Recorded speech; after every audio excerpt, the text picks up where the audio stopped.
What's up, guys? It's Rowan and Terry from Artist Smart TV, bringing you another episode of the HSC Economics Review. So in this episode, we're doing a deep dive into the federal 2023-24 budget and its impact on inflation and price stability. We're going to look at the policies in terms of the specific items within the budget and how they're intended to impact on inflation, and then we're going to do some analysis, right? We're going to look at the likelihood of the budget achieving its set objectives so that you can be inspired and use this to inform your own analysis for your essays. I don't know about being inspired, Ron, but hopefully they find it interesting. Maybe it's just me. I think it's just you. Hopefully it's interesting and educational to you, but let's dive in as usual. So to give a quick, because I want to get this done quick overview of where we're at and where we've been. So 2022-23 budget, we ended up on a $19 billion surplus. We've gone expansionary stance to then a small, mild budget deficit of $13.9 billion in the 2023-24 budget. Now, big reason for why they had to go in this direction, where they can only go mildly expansionary, is a big looming question of what's going to happen with inflation. We'd been at 7.8% at the end of 2022. And so obviously we know that the goal is to be 2 to 3%. What were they going to do to get us down? And so a big part of this is therefore the budget's trying to find a way to really, and we've talked about this in the prior episodes we've done, really walk a bit of a tightrope, right? The tightrope is we've got other economic issues. We've got economic growth that's slowing. We've got cost of living pressures that need, that the government needs to try to support because of inflation. So how can they spend to help alleviate cost of living, but to do so in a way that doesn't further exacerbate inflation? Yeah, and I just want to quickly touch on, because I've mentioned something which I really appreciate you doing, is that you've made the distinction between cost of living and inflation. Because I feel like a lot of the time, and for good reason, people mix them together because they often go hand in hand, but they are different things. So the causes of inflation, and this is aside from the budget, because it's not the budget's fault that we've had 7.8% inflation. Most of the causes we can draw that up to is global energy prices, and that's caused by the conflicts around the world, let's just say. And there is also supply chain issues which are persisting throughout COVID. So the one example I've always given is that in some cases transportation shipping costs have gone up by 400% in some situations, and energy prices have gone up anywhere from 25 to 50% depending on who you're with and where in the world you are. And so those have been so the RBA's actually done analysis and said that that's actually caused 75% of the inflation. But to bring back to my original point, fiscal policy we can't really solve those things. Those are international relations and global commodity market issues. Fiscal policy really can't do an awful lot with that. But what they can do is to ease the cost of living. That's right. Yeah. And so the important thing here is, there's already a bit of analysis I think that Terry has shared, right? And we've dived straight in before we've looked at. But I think it goes to the point around there's limitations in what fiscal policy can and cannot do. Yeah. Right? And I think clearly when you've got like supply side issues, macro policy more broadly has its hands tied, right? And when they're global in nature, even more so, right? And so I think that's definitely a play here, but exactly, they can look to alleviate cost of living, right? Which is just that as we're dealing with this inflation, it's eroding real incomes and therefore eroding the quality of life in the country. Yeah. And so one of the things they can look to do is go, how can we support people so that the cost of living, is more manageable? But as we said, that involves expenditure, right? And I'd love to get into the policies, but just a small thing I just want to quickly touch on here is that when you are then discussing the effects of the policies, that they are there to actually improve, and as Ron was saying, they're just here to deal with the effects of inflation, but they're not going to actually solve the inflation issues themselves. That's right. And so when you're really analysing then the budget's impact on inflation, you're not really able to, in this situation, really talk about, it's failing because it's not bringing inflation down, right? Because of the nature of the type of inflation. What you can certainly look at, though, is there the likelihood that it's going to add to inflation through its, pathway in trying to do a cost of living? That's certainly a fair game. Yeah. And, of course, to what extent is it actually supporting reductions in cost of living? Because that's the stated purpose of how the budget is approaching inflation and price stability as an issue. Yeah. So with that, maybe let's look at some of the things that the government's trying to do to help cost of living and reduce the impact of inflation. So what's the first thing? So it's a very similar theme with the labour market employment policies. We've got very specific targeted support. So as I briefly mentioned earlier, one of the key drivers of the inflation we've seen at the moment is energy prices. And in Australia, that's manifested in most, if you ask your parents, most of them will have gotten a letter or an email from their energy company saying, hey, our prices are going to go up in July by anywhere between 20 and 30%, in some cases more. And so what the government has actually done is they've dedicated $3 billion to electricity bill relief. And that will basically just be $500 off your bill immediately. So they don't have to deal with any kind of cashback rebates. It's just $500 off your bill. And so they've dedicated $3 billion to that. And it's also quite creative because by taking $500 off your bill, it's actually not giving you the $500. Yeah. And then you go and spend it, which is actually going to create more inflationary pressure in the economy.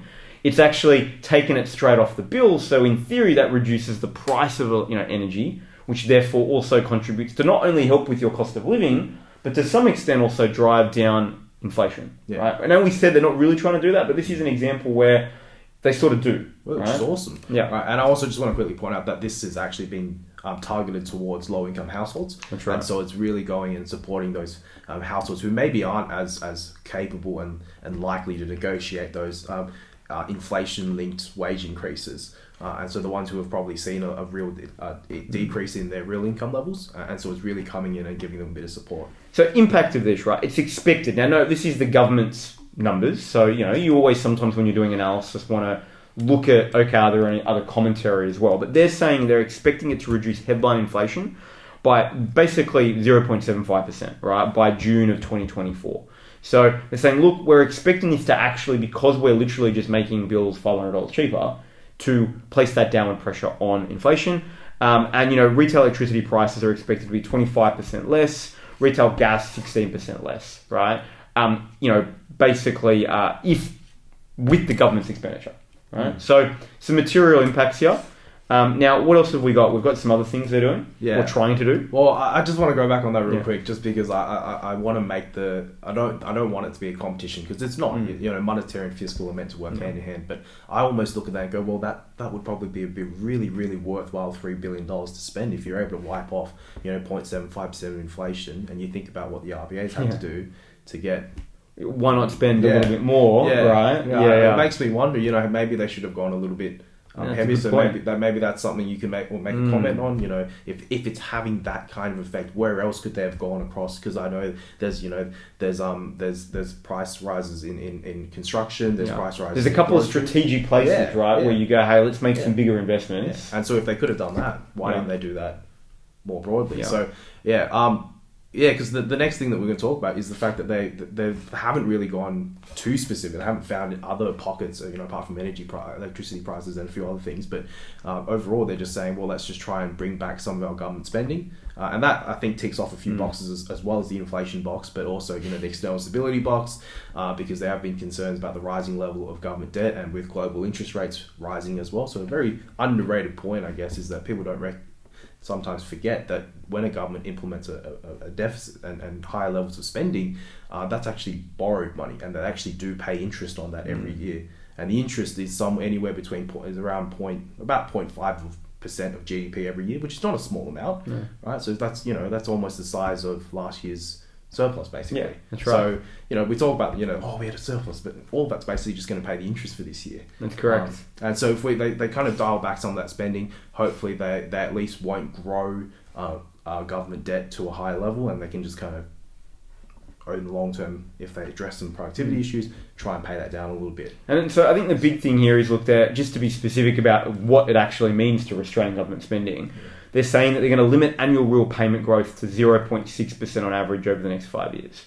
So they're saying, look, we expect spending growth to increase, but if we can limit it, it's going to limit the degree to which it's going to contribute to inflation. Okay, at least that's the theory, right? I've got a problem with that, though, because it's already been, if you think about 0.6% increase, that you're giving yourself a little bit of room to operate, but you got to also think about where, this is the point about context earlier. Where have we been? We've been spending record amounts of money. So it's on top of that, right? So it's sounds good, Yeah. right? It always sounds good. But, like it's still giving, like guys, like just want to emphasize, it's giving them plenty of room to operate. They're still going to have many opportunities to spend.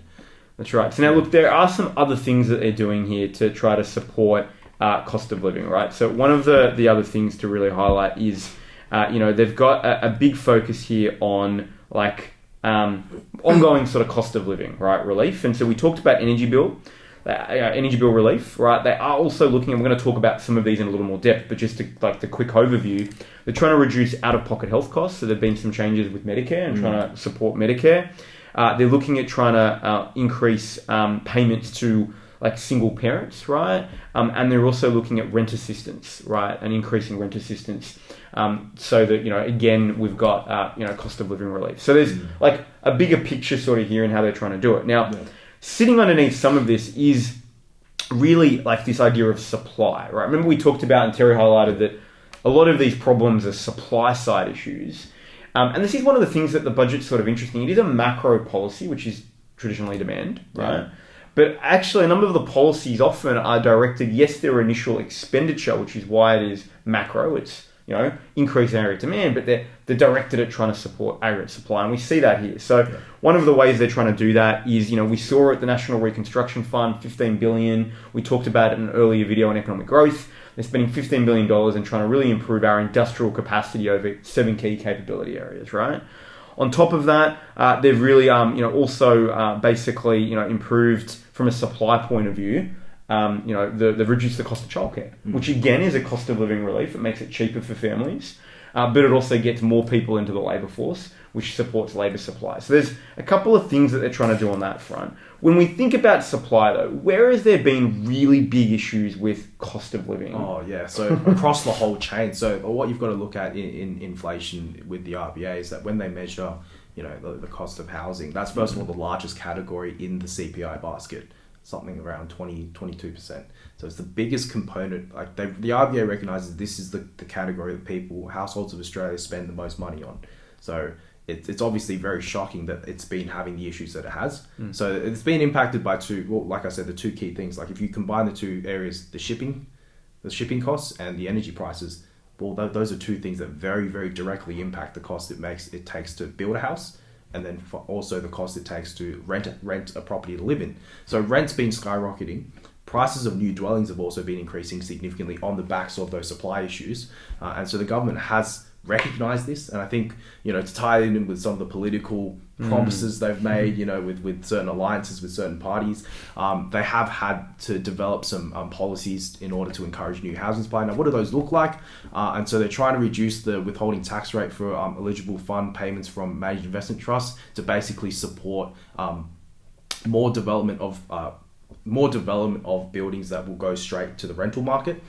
So they've really made it incentives for people, for developers. Just to highlight, I think the reason this is important, right, and I think something that Terry touched upon, but I think it's worth just being explicit about, is that during COVID, new property developments ground to a halt. Right, like as in the cost blew out. A lot of big building, like property builders, actually went out of business because they'd signed contracts at one price, then prices blew out. They were unable to deliver. Right, and so you have a situation where the housing stock was expected to grow by a certain amount. Now, it was still always going to be shorter than what we probably needed, but it was expected to grow at a certain amount, and it didn't.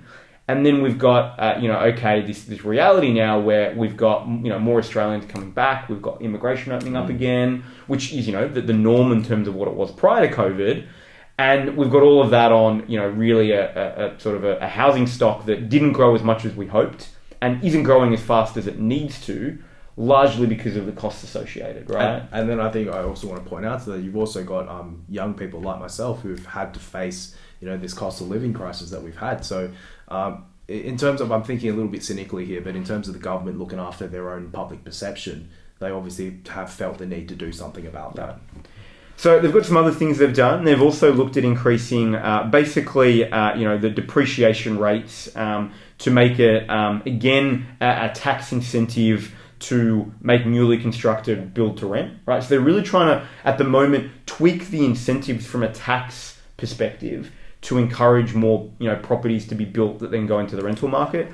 And look, the industry estimate is, just the tax changes they're making here. And is arguably going to unlock 150,000 rental properties over the next 10 years. Now that sounds good, but it's over 10 years, right? So the next couple of years, it's actually a relatively small increase, right? And I guess another point or criticism, if you will, that I want to kind of level on that is also that they've looked at this, and I've noticed that none of this actually requires the government to spend money. That's right. They're going to be earning less taxation revenue, but it kind of ties in with what they were saying earlier about the 0.6% increase in spending. So it looks like they have been at least a little bit strategic here. Yeah. And they've recognised that, okay, well, we want to do something about housing, but we also need to, as we said, be restrained. Now, in saying that, though, I think there is part of the reason the budget doesn't have a lot of that, though, is there's also a separate big policy that's trying to get negotiated with the Greens. And the Greens at the moment haven't yet come on board, and there's a lot of disagreement around, from a housing policy point of view. So I suspect as well, part of the reason we don't see it here is because it's still a work in progress, right? probably will be for some time. Yeah, right. At the moment, in terms of So let's go into some analysis. Because I think they're the main things the budget's really trying to do. It's like let's try to make cost of living cheaper where we can, and let's not try to contribute, right, to inflationary pressure. So I think if we sort of take a look, right, some of the feedback here really and the analysis that look is I think big picture, it's arguable that they're probably doing a pretty good balancing act actually here, right? At least in carefully targeting where they're going to try to reduce the inflationary pressure. We saw that with energy. Okay, we've seen that with some stuff in housing. They're doing so in a way that's not requiring them to spend a lot of money. $3 billion for 0.75%, right? Changing the property housing issue with no spending, really, actually just tax concessions, means that they're doing it quite creatively. And I think that's a real positive, right? Now, I think there's some more that we can say, though, Terry, though. What else can we sort of say as part of this analysis? Well, I was just going to add to that with their creativity and the guile they've kind of shown with their work is, I want to also, again, touch on what monetary policy has brought to the table. So they've gone from 0.1% of a cash rate to 4.1%. And so I almost feel like with fiscal policy, they've seen what's been happening, and they almost said, well, hang on, we can actually kind of hang back a bit, let the RBA play the bad guy. Yeah. Do a review of the RBA, get a new governor in September, and they'll be in, right? So I think it's in a very cynical way. I feel like I almost look at it and go, well, they've played their cards right here, and they've been really strategic. Yeah. Now, look, there are, I think, some other things on top of the, that we can sort of layer in, because I think that's a very good point, right? I think some of the additional criticisms I think that have really, come through here, right, is that there's maybe three things to highlight. First of all, generally, and it's always the challenge, and this is just a challenge, it's not, again, necessarily specific to this budget and this government, right? When you do cost of living support, it's usually targeted at those that are less well off, right? Who tend to have a higher propensity to spend, right?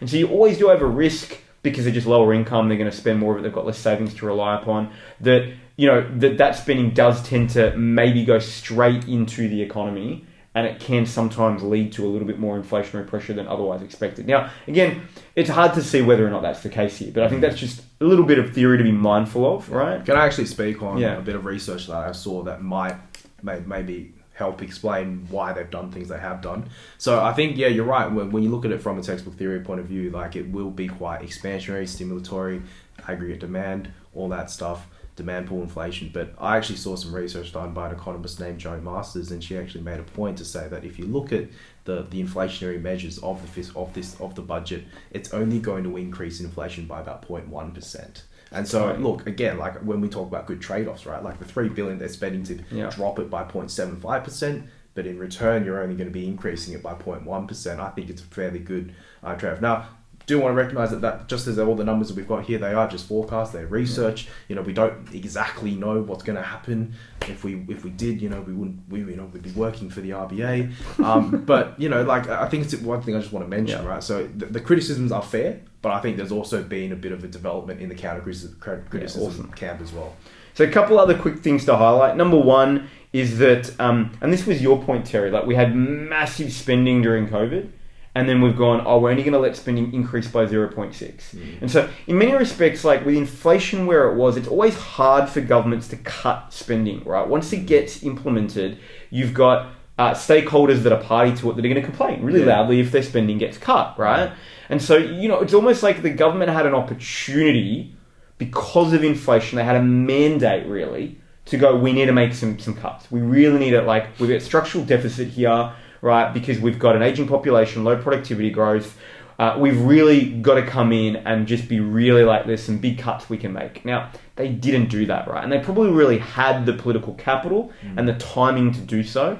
And so it really does feel like, okay, we've maybe missed that, because by the time we get to future budgets, maybe that moment has passed, right? And then we're sort of locking in this ongoing big spends, right?